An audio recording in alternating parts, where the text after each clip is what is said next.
Neste vídeo vamos comentar as questões de biologia da prova do Enem no ano de 2017. A primeira aplicação, aplicação regular. Começando pela questão 92, essa questão vai falar sobre classificação biológica. Ela vai apresentar para a gente duas propostas bem famosas de classificação biológica, a proposta de Whittaker, em 1969, a famosa proposta dos cinco reinos, né? Reino Monera, os protistas, fungos, plantas, etc., animais. E a proposta de Woolsey, né, em 1990, onde ele propôs os três domínios. Né? Parece que ele simplificou, né, o que o Whittaker tinha proposto antes, mas se você for se aprofundar, né, nessa questão aqui dos três domínios, você vai perceber que cada um desses domínios, né, eles têm dentro deles também toda uma complexidade de classificações, né, de linhagens que foram surgindo, mas em termos gerais, assim, né, olhando assim visualmente, parece que simplificou. Mas a coisa continua bem complicada. Bom, a questão vai falar o seguinte: a proposta de Whittaker, né, ele usou como critério para a classificação biológica características como organização celular, modo de nutrição, e enfim, né. O Woolsey, por outro lado, ele utilizou comparações, né, nas sequências que codificam o RNA ribossômico. Então ele não usou características genéricas, né, como o Whittaker. Ele utilizou comparação mesmo de características, né, do DNA, características moleculares. E isso deu uma robustez maior à classificação dele. E de fato, né, na biologia, assim, nós abandonamos, né, essa classificação dos cinco reinos, e a classificação atual que é adotada é essa que contém esses três domínios aqui. Bom, a diferença básica nas classificações citadas é que a mais recente, a de Woolsey, né, se baseia fundamentalmente, como dito no texto, né, em relações filogenéticas. Está implícito aqui, né, como ele utilizou sequências de DNA do RNA ribossômico, né, foi uma análise molecular, né, portanto a classificação é filogenética. Quando a gente fala de filogenia, né, envolve, né, comparações genéticas entre os seres vivos. Uh, então aqui tem duas imagens, né, uma imagem apresentando como era a classificação de Whittaker, né, a árvore, né, o reino Monera lá na base, os protistas, plantas, fungos, animais, e aqui embaixo a árvore contendo a filogenia, né, proposta por Woolsey, os três domínios, o domínio bactéria. Repara aqui, aquilo que eu mencionei, né, dentro de bactéria, você tem aqui diversas linhagens, né, que foram também identificadas, né, Arqueia, né, também diversas linhagens. E repara que o Woolsey ele pegou o que era o reino Monera e, né, através dessas análises moleculares, ele então pegou todos os organismos que eram considerados Monera, que antigamente, né, eram as bactérias. E ele percebeu que haviam também os organismos, né, que são as arqueias, que são muito parecidos com bactérias, mas na análise molecular, ele percebeu que haviam diferenças ali importantes entre esses grupos. Por isso que foi preciso criar esses dois domínios, né, de procariontes. Então são dois domínios de procariontes, bactérias e arqueias, e um domínio de eucariontes que se chama eucária. Né? E aqui nos eucariontes nós vamos ter os animais, os fungos, as plantas e uma série de outros filos ali, grupos de animais, seres unicelulares, né? Enfim, muito complexo, tá? As discussões sobre a classificação dos eucariontes, inclusive, é uma discussão que está até hoje, né? Enfim, de forma muito acirrada. E isso aqui é uma discussão que não vai acabar tão cedo, né? Isso aqui nunca vai ter fim, porque, na verdade, nunca vai acabar. Porque a biodiversidade, né, ela é dinâmica. E, enfim, classificar seres vivos não é algo fácil, né? Nós temos apenas uma pequena parte da biosfera classificada, identificada, né? E, enfim, o trabalho realmente de classificação de toda a biodiversidade no mundo, eu acho que, na minha opinião, é algo que nunca vai ter fim. Mas é possível, né, criar esses padrões aqui, esses grupos, né, que pelo menos ajudam a guiar os estudos daqueles grupos que nós já identificamos. A questão 94 vai falar sobre uma doença que afeta de alguma forma ali o processo de coagulação. E ela vai falar sobre a criação de um tipo de plaqueta artificial feita com enfim, eu não vou entrar nos detalhes aqui do texto, mas que no final das contas essas plaquetas artificiais ajudariam no processo de coagulação, quando injetada no corpo, né, etc. Bom, qual doença cujos pacientes teriam melhora de seu estado de saúde com o uso desse material, essas plaquetas artificiais que auxiliam no processo de coagulação? Alguma doença que afeta, né, a coagulação sanguínea no indivíduo. Então, a hemofilia é a doença que afeta a coagulação, né, que a gente sempre estuda. Ela é uma doença genética, tem origem, né, genética. A herança ela é relacionada ao cromossomo X do tipo recessivo.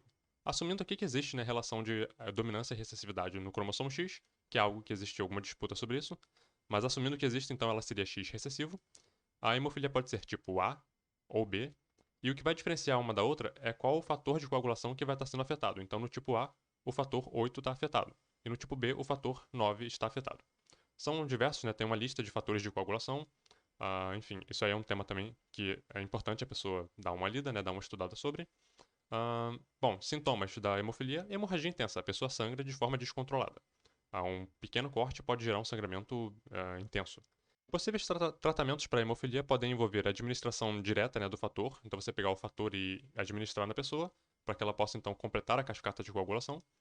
Ou também a terapia gênica, que é uma proposta, que é uma técnica nova, né, que está ainda em pesquisa e em testes, mas já tem demonstrado alguns resultados positivos, onde você insere na pessoa um gene, né, que produz então o fator na sua versão que funcional, né, e a pessoa então conseguiria tendo então um gene, ela conseguiria ela mesma produzir o fator defeituoso no caso, né, e com isso ela conseguiria completar a cascata de coagulação. A questão 98, ela tem vários elementos aqui, né? Ela tem um texto, tem uma imagem aqui com várias etapas. Então, para resumir o que está sendo dito aqui, basicamente é o seguinte: um pesquisador pegou uma célula de camundongo, né, e uma célula humana. Isso aqui, claro, né, de forma assim super simplificada, né? Ele pegou as células, né, possuem proteínas associadas à membrana. Então, na célula do camundongo você vai ter proteínas específicas, né, para células de camundongo. E na célula humana você teria proteínas associadas à membrana específicas também, né, da espécie humana. E o que ele fez? Ele criou uma célula híbrida. Ele misturou a membrana plasmática, né, da célula do camundongo com a célula humana. E as proteínas associadas, né, à membrana na célula do camundongo ficaram de um lado, e as proteínas da espécie humana, né, ficaram na membrana do outro lado. Elas ficaram, né, como está aqui no desenho. E ele também fez alguns anticorpos específicos para proteínas, né, tanto da espécie humana quanto do camundongo. E esses anticorpos então se ligariam a essas proteínas, né, na membrana. E esses anticorpos tinham também ali um fator de fluorescência, que quando ele fosse observar posteriormente, né, ele iria ver, através da cor, ele conseguiria reconhecer qual proteína então seria humana ou do camundongo, né, e onde que essas proteínas estariam na membrana dessa célula híbrida. Então ele fez todo esse preparado, né, fez uma incubação ali a 37 graus, que é mais ou menos a temperatura, né, de um corpo de um ser endotérmico, por 40 minutos. Então, e no final das contas, quando ele foi observar, ele percebeu que as proteínas estavam todas misturadas pela membrana plasmática dessa célula híbrida que ele criou, né? Portanto, essas proteínas tinham se movido na membrana plasmática. Bom, a mudança observada da etapa 3, né, para a etapa 4 ocorre porque as proteínas elas se movimentam de forma livre, né, no plano da bicamada lipídica. Então eu trouxe aqui dois GIFs para dar uma ilustrada, né, em como que é a estrutura de uma bicamada lipídica nas membranas celulares. Elas têm, né, os fosfolipídios, que são os principais componentes da membrana plasmática. É uma bicamada, né, fosfolipídica. Esses fosfolipídios têm uma parte polar, que fica em contato com o meio hídrico, com o meio aquoso, né, tanto extra quanto intracelular. Mas eles têm também uma parte deles ali que é hidrofóbica, que é a cauda do fosfolipídio, né? Que, por ser hidrofóbica, não gostar de ficar em contato com a água, eles se fecham e ficam um em contato com o outro. Né? São os ácidos graxos. Então, forma-se essa bicamada, onde as caudas de fosfolipídios na primeira parte, aqui na primeira camada, ficam em contato com a parte hidrofóbica também dos fosfolipídios da outra camada. Então, forma-se uma bicamada com dois lados polares que ficam em contato com a água e uma parte apolar que forma aqui o meio, né, da membrana. Por conta disso, a membrana ela não é uma coisa rígida. Né? Essas caudas dos fosfolipídios eles não ficam rigidamente associados uns aos outros. Elas ficam de uma forma, num sistema fluido, dinâmico. Portanto, as proteínas, como está no GIF aqui embaixo, as proteínas que estão associadas à membrana plasmática, elas ficam também, né, elas ficam meio que boiando, né, flutuando nessa bicamada fosfolipídica, que é um sistema dinâmico, portanto, elas podem se movimentar ao longo dessa bicamada, da membrana celular, né? Elas não estão numa posição fixa, rígida, elas estão fluidas, né, se movendo pela bicamada da membrana celular. Esse é um tema importante da citologia, né? A estrutura, as propriedades da membrana celular. Esse é o famoso modelo o modelo, né, do mosaico fluido, que diz, né, que a membrana justamente tem essa característica, né, fluida, dinâmica. Os principais componentes. Eu vou botar o link para esse texto aqui na descrição, porque eu acho interessante a pessoa dar uma aprofundada.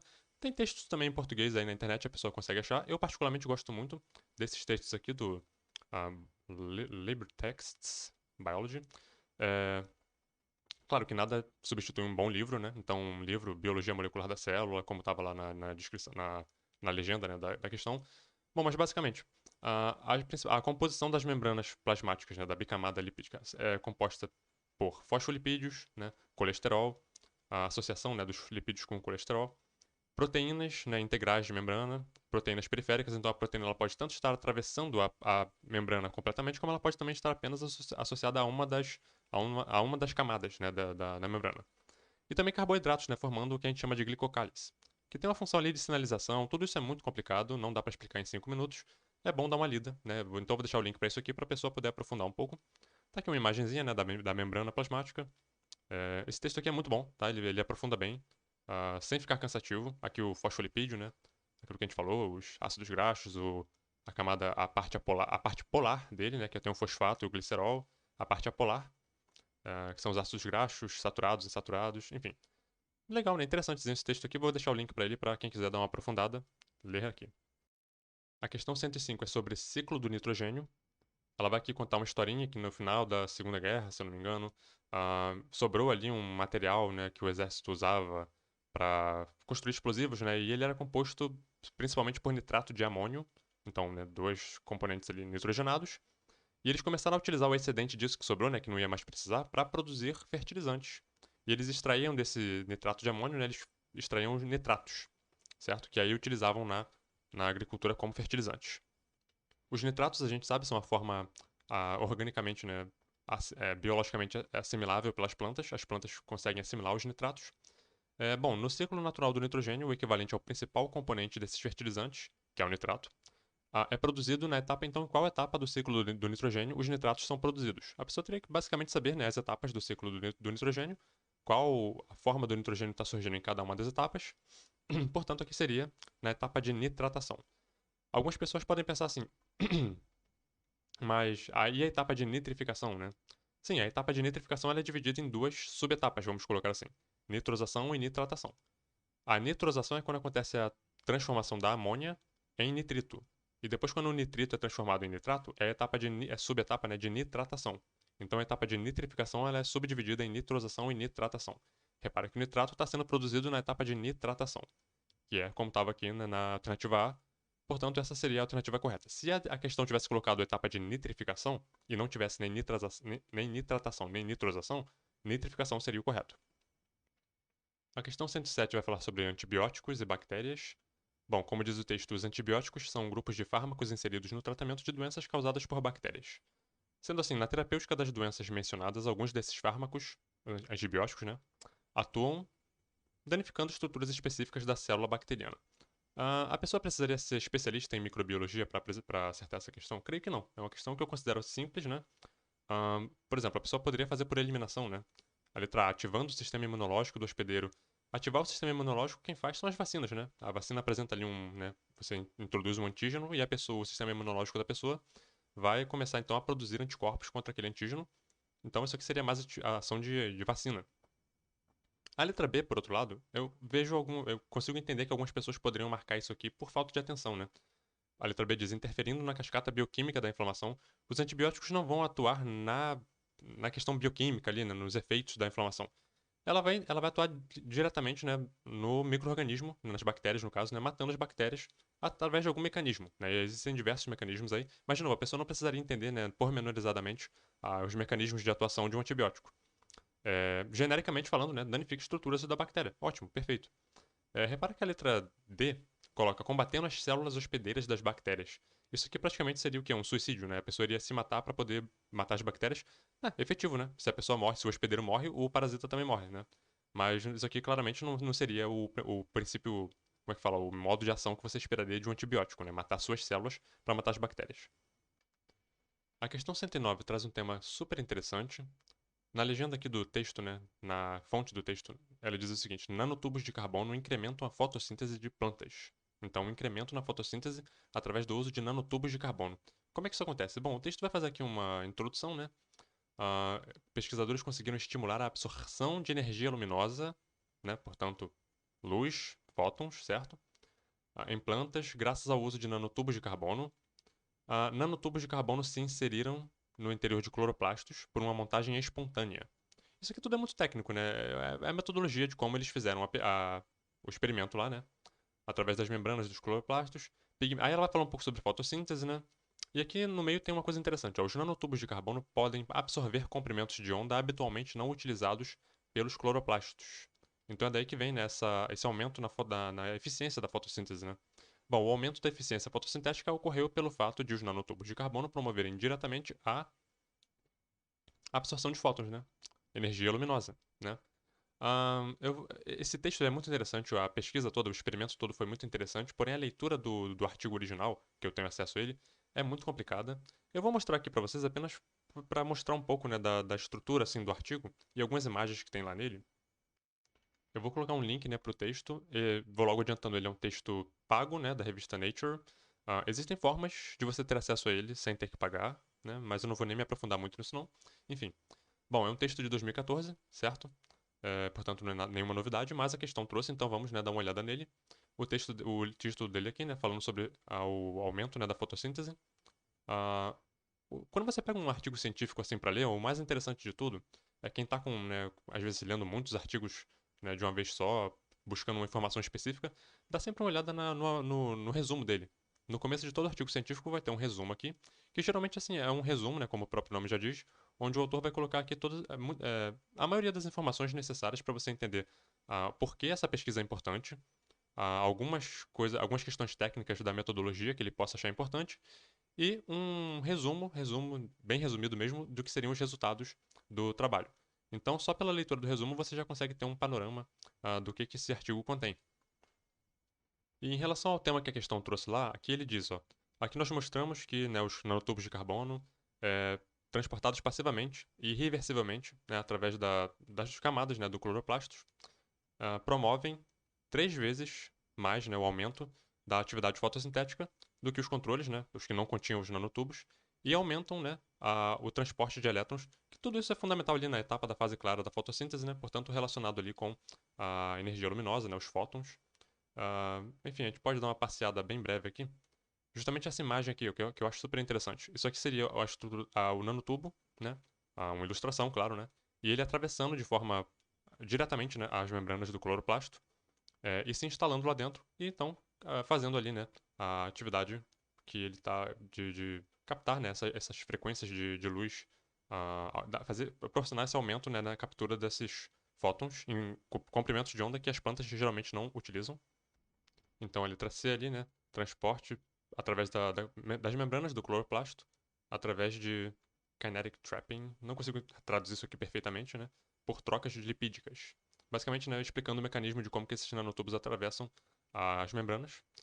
Isso aqui são fluorescências, né, para mostrar também isso aqui, o que está acontecendo aqui está sendo mostrado aqui em fluorescência. Super interessante, né? A leitura desse artigo não é simples, o tema é super complexo, a leitura é super complexa, muitas imagens, muitas figuras, muitos gráficos complicados, né? Enfim. Portanto, né, um texto super legal e a resolução, né, como viram lá. Claro, e vocês veem como é que, né, a questão pega um texto super complicado, né, um artigo científico super complexo e resume, claro, né, isso aqui foi uma adaptação de um texto de um outro site, né, que já era uma adaptação resumida também do artigo, mas interessante como é que eles transformam isso numa linguagem, né, bem ensino médio. A questão 110 vai falar sobre o fenômeno da piracema, a subida ao rio, né, subida do rio, a um mecanismo que influencia a reprodução de algumas espécies de peixes, pois induz o processo que estimula a queima de gordura e ativa mecanismos hormonais complexos, preparando-os para a reprodução.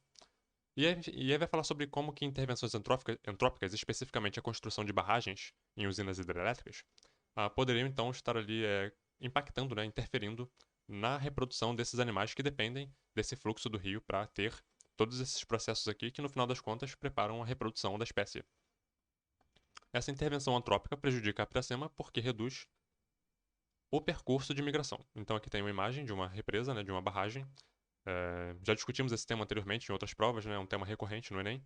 O Enem gosta de pegar formas, né, de produção de energia, exemplo, hidrelétricas, termoelétricas, energia nuclear, né, e questionar, né, embora sejam energias renováveis, energias limpas, mas elas também têm algum impacto, né? Então o Enem gosta de trabalhar essa questão também dos impactos provocados por essas formas de produção de energia tidas como limpas.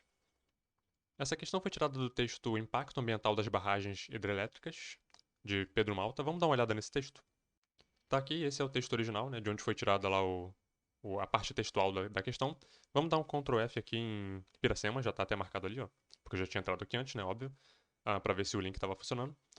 A influência da ocorrência de piracema. A piracema é um importante. Isso aqui é o que está lá no texto, né? É um importante mecanismo de reprodução de alguns peixes que induz o processo. Isso aqui é exatamente a parte que está lá no texto da questão. A piracema é comandada por processos físico-químicos relacionados com a elevação do nível das águas em épocas de fotoperíodo mais prolongado e com temperaturas mais elevadas. Portanto, a oscilação do nível do reservatório provoca a piracema em períodos anormais. Então, assim, mais um impacto aqui. A piracema acontecendo em períodos anormais, né? Fora do período reprodutivo do peixe. Vamos ver o que mais aqui. Isso. Então, as barragens constituem, ainda de acordo com o texto, né, grandes obstáculos à piracema, migração reprodutiva dos peixes, reduzindo o espaço de migração e muitos peixes acabam se reproduzindo próximo aos canais de fuga das represas. Esse sim tem se apresentado como o maior impacto sobre a vida aquática. Para amenizar esse problema, o que tem se feito é a construção de estruturas que auxiliam os peixes a vencerem o grande desnível apresentado pelas barragens. Então é interessante que o texto, uma outra forma que a questão poderia ter sido abordada, né, de repente discutindo formas de você, né, minimizar o impacto. Então ele mesmo, o autor mesmo já apresenta aqui, né, uma forma de minimizar o impacto provocado pelas barragens. E, enfim, num outro ponto aqui, a inconstância das tomadas de água, que dependem da demanda de energia elétrica, pode causar erosão das margens dos rios, né, e piracemas, migração de peixes, fora da época. Então, distúrbio, né, perturbação da época reprodutiva dos peixes. Enfim, né, interessante eu dar uma olhada no texto original, porque o autor trabalha a questão de uma forma bem aprofundada. A questão 112 vai falar sobre bioacumulação e biomagnificação. Ela diz aqui que botos cinza, mamíferos enfim, são excelentes indicadores de poluição, né, de áreas onde vivem por cerca de 30 anos, né? A espécie acumula mais contaminantes em seu organismo, como o mercúrio, um metal, né, pesado, tóxico, não biodegradável, do que outros animais da sua cadeia alimentar. Então tem uma relação aqui de cadeia alimentar, né, e de um determinado, uma determinada substância ali, um metal no caso, se acumulando ao longo dos níveis tróficos, estando mais acumulado num determinado animal.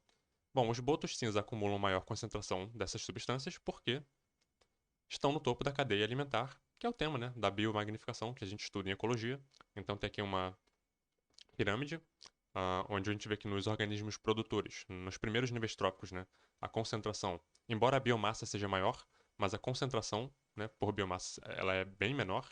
E conforme você vai subindo os níveis tróficos, a biomassa vai diminuindo, mas a concentração do determinado poluente vai aumentando. E no último nível trófico, que é o predador de topo de cadeia, né, vai ter ali a maior concentração. Vamos dar uma olhada no texto original para ver o que a gente consegue também extrair dele lá.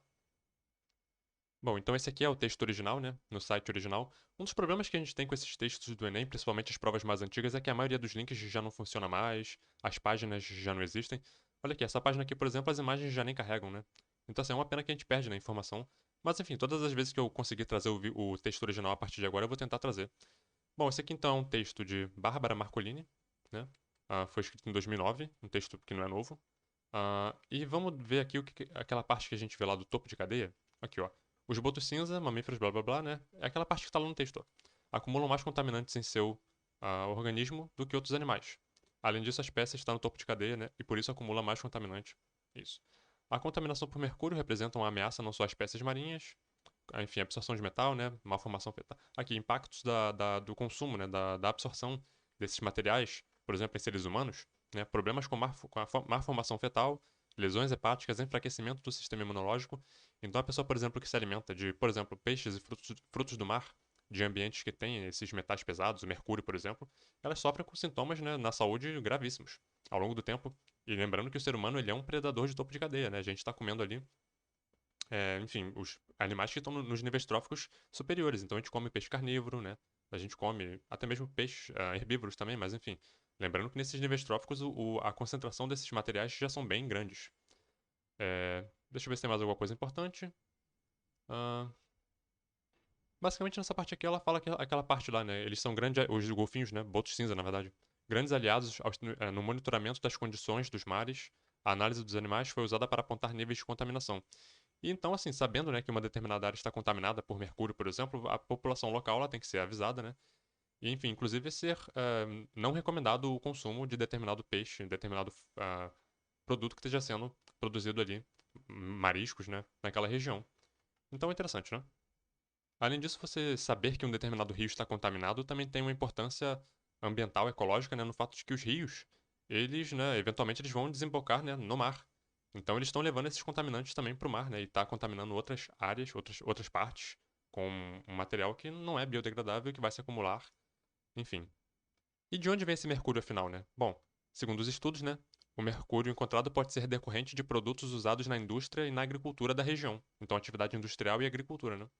A parte dessa contaminação pode ser reflexo do uso de agrotóxicos no plantio de cana-de-açúcar. E, enfim, é basicamente isso. Interessante, né? A gente conseguiu extrair mais algumas informações aqui no texto. Recomendo a leitura do texto completo, não é um texto muito longo. E dá uma enriquecida lá na compreensão da questão. A questão 115 vai falar sobre Mata Atlântica, especificamente uma característica da Mata Atlântica que é bem comum de ser cobrada, né, de cair em questões, que é a presença de epífitas, né? Como sendo ali uma das características que caracterizam, né, a Mata Atlântica como um bioma. E dentre as epífitas, né, as bromélias são as mais comuns, né, as mais famosas. Enfim, essas plantas estão adaptadas a esse ecossistema e conseguem captar luz, água e nutrientes, mesmo vivendo sob as árvores. Eu iria até além. Eu diria que o fato de que elas vivem sobre as árvores permitem que elas tenham uma melhor captação de luz, inclusive, né, água, e até mesmo de nutrientes, né, em alguns casos, a gente pode discutir isso. Bom, essas espécies captam água do. Então, como é que é feita. Uma vez que elas vivem associadas, né, ao tronco e aos galhos das árvores, na altura, e elas não têm um sistema de radicular muito, né, profundamente penetrando na terra, como é que elas fazem então para captar água? A água dela vem da chuva acumulada entre suas folhas. Então, a chuva, a precipitação, né? A água se acumula nesse que a gente chama de copo aqui, né? Quem tem bromélia em casa sabe, né? Que ela fica com água acumulada aqui nessa região central. Inclusive, é um caso que a pessoa tem que se preocupar com larvas de mosquito que podem se proliferar aqui dentro.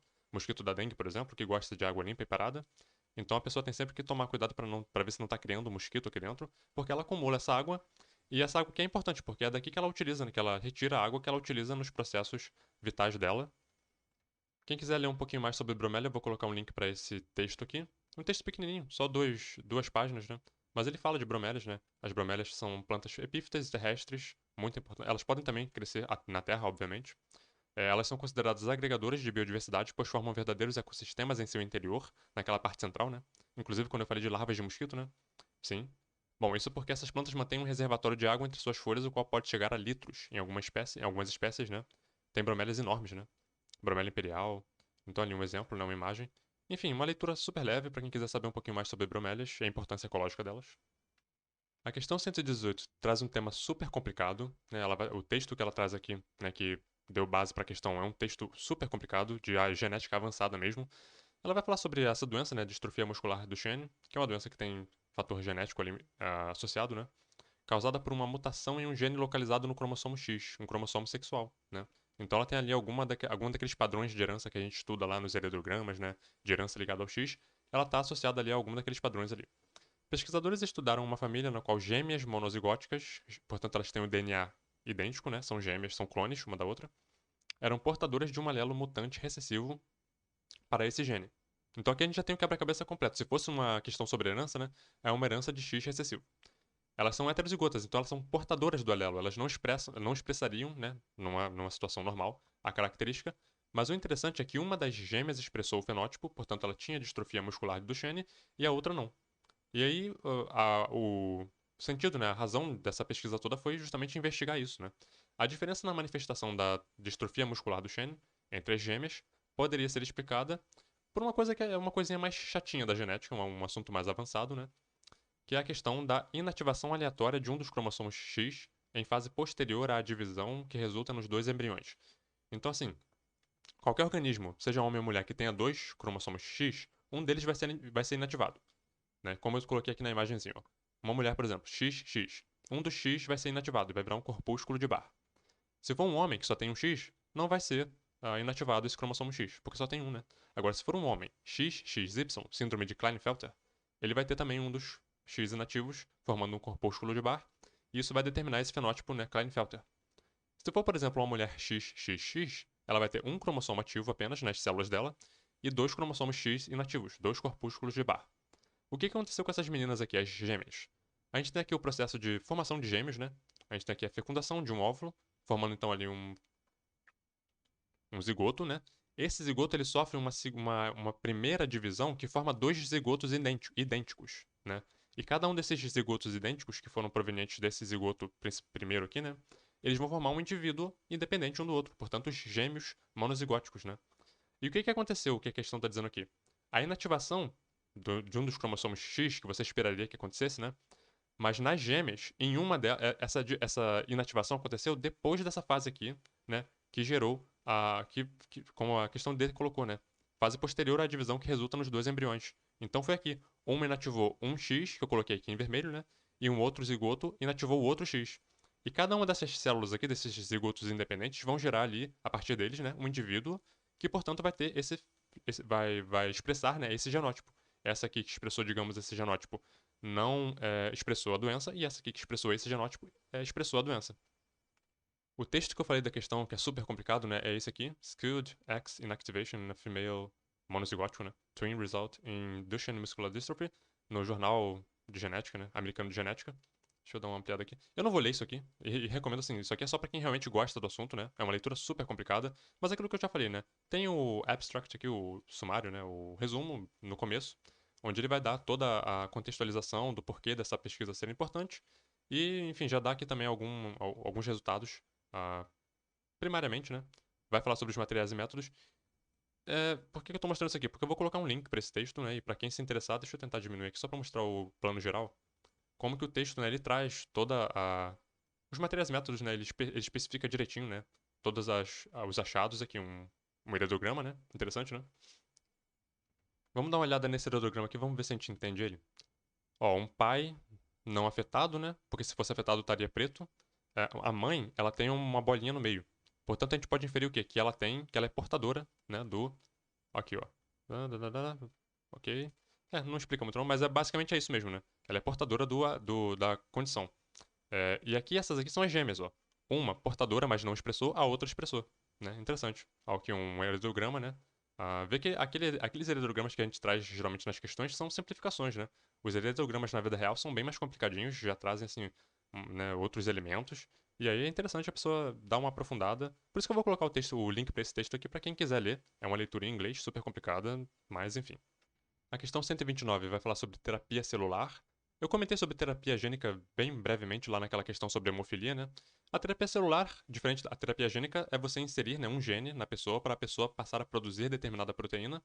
A terapia celular é você literalmente colocar células na pessoa, né? Com diversas propostas terapêuticas, por exemplo, regeneração tecidual, né? E o que esse texto aqui está colocando é que, embora pareça uma novidade, pareça uma coisa super moderna e avançada, mas essa coisa da terapia celular já vem sendo usada há muito tempo, né, em terapêutica médica, em questões clínicas, e rotineiramente em hospitais, né, já era aplicada, já vem sendo aplicada há muito tempo.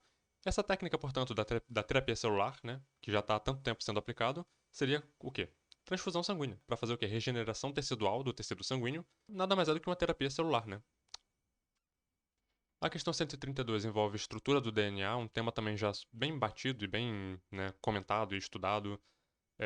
Basicamente, ele vai falar sobre PCR, que é a reação em cadeia de polimerase, e tem uma etapa da PCR que você tem que separar as bandas, né, as fitas do DNA, e para poder fazer então a replicação, né, desse DNA, você faz replicações né, de grandes quantidades de uma mesma fita de DNA e você amplia, né, a quantidade de DNA que você tem para você poder estudar a partir de uma fita molde, né.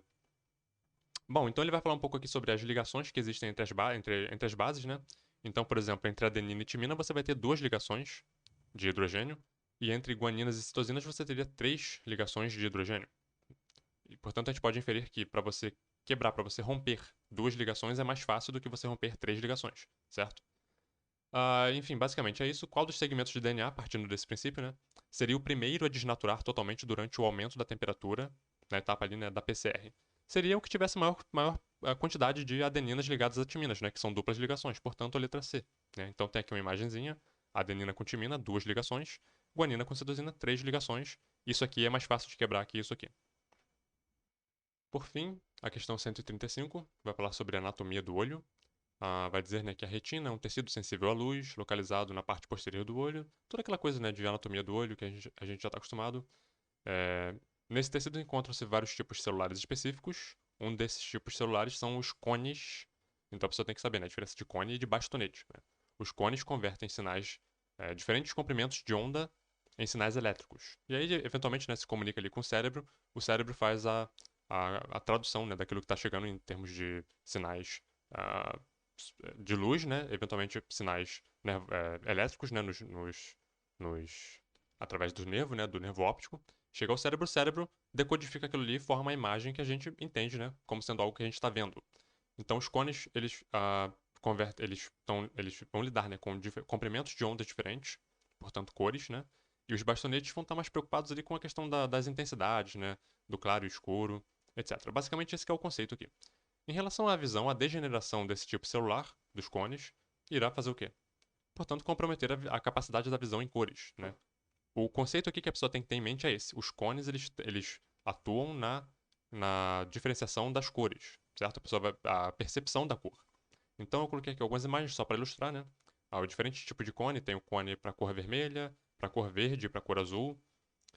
Eu poderia falar muito mais sobre isso aqui, mas como no próximo ano a gente vai ter uma questão também sobre visão, eu vou deixar para elaborar um pouco mais lá. Esse vídeo aqui já está um pouco longo.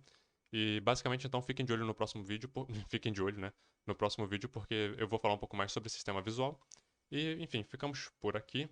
Ahn, então no próximo vídeo a gente vai discutir a prova de 2017 PPL. E até lá.